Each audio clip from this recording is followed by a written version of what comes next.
ଆଜି ଘରକୁ ଆସିଥିଲା ଚୁନା ମାଛ ଭଜା ସହିତ ସକାଳେ ପଖାଳ ଖିଆଟା ପୁରା ଜମିଯିବ। ନୂଆ ବର୍ଷଠାରୁ ଖାଲି ଉବାର ହିଁ ପଡ଼ି ଚାଲିଛି, ଆଇଁଷ ଟିକେ ପାଟିରେ ବାଜି ନାହିଁ। ହେଲେ ଆଇଁଷ ନହେଲେ କ'ଣ ହେବ, ଜମିବ ଖିଆ ପିଆଟା ଭଲ ଭାବରେ ଦବେଇ ହେବ ନା ଆଉ। ସେଥିପାଇଁ ସକାଳୁ ସକାଳୁ ଚୁନା ମାଛ ଆସିଥିଲା, ତା ସହିତ ବି ଆସିଛି ବଡ଼ ମାଛଟି ଝୋଳ ହେବ, ଚୁନା ମାଛଟି ପଖାଳ ସହିତ ଖିଆ ହେବ। ତ ଚୁନା ମାଛକୁ ମୁଁ ଫଟାଫଟ ସବୁ ଭାଜି ଦେଇଥିଲି। ପଖାଳ ଖାଇସାରି ପୁଣି ରୋଷେଇ କରିବା ପାଇଁ ବାହାରି ମାଛକୁ ସବୁ ଫଟାଫଟ ମୁଁ ଭାଜିଦେଲି। ମାଛ ଭାଜି ଦେଇ ତାକୁ ଝୋଳ କରିଦେଇଥିଲି।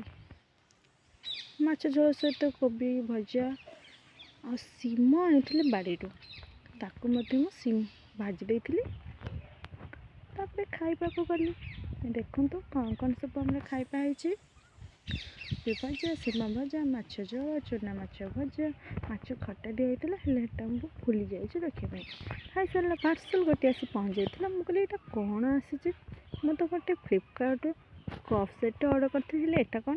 ପୁଣି ମନରେ ପଡ଼ିଲା, ହଁ ଫ୍ଲିପକାର୍ଟ କପ୍ ସେଟ୍ ଅର୍ଡ଼ର୍ କରି ଗୋଟେ ଅଫର୍ ଆସିଲା ଯେ 118 ପରେ ଗୋଟେ ଗିଫ୍ଟ ପ୍ୟାକେଜ୍ ମିଳିବ ମାଇଗ୍ରାମ ତରଫରୁ। ଆଉ ତା ଭିତରେ ରହିଛି ଲିପଷ୍ଟିକ୍, ନେଲ୍ ପଲିସ୍, ସବୁ ବହୁତ କିଛି।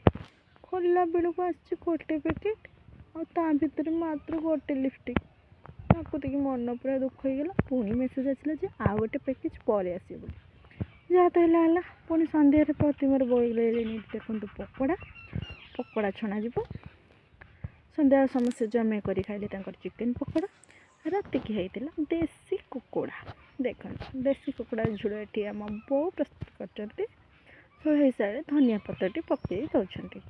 ଧନିଆ ପତ୍ର ଗାର୍ନିସିଂ କରି ବଢ଼ା ଯାଇଥିଲା ସମସ୍ତଙ୍କ ପାଇଁ। ସମସ୍ତେ ଚିକେନ୍ ସହିତ ରୁଟି ଖାଇ ଯାଇଥିଲେ ଶୋଇବା ପାଇଁ। ଭିଡ଼ିଓଟି ଭଲ ଲାଗିଥିଲା ଲାଇକ୍ ସବସ୍କ୍ରାଇବ୍ ଅନୁରୋଧ ରହିଲା କରିଦେବା ପାଇଁ। ରହିଲି, ବାଏ ବାଏ, ଦେଖା ହେବା ପୁଣି।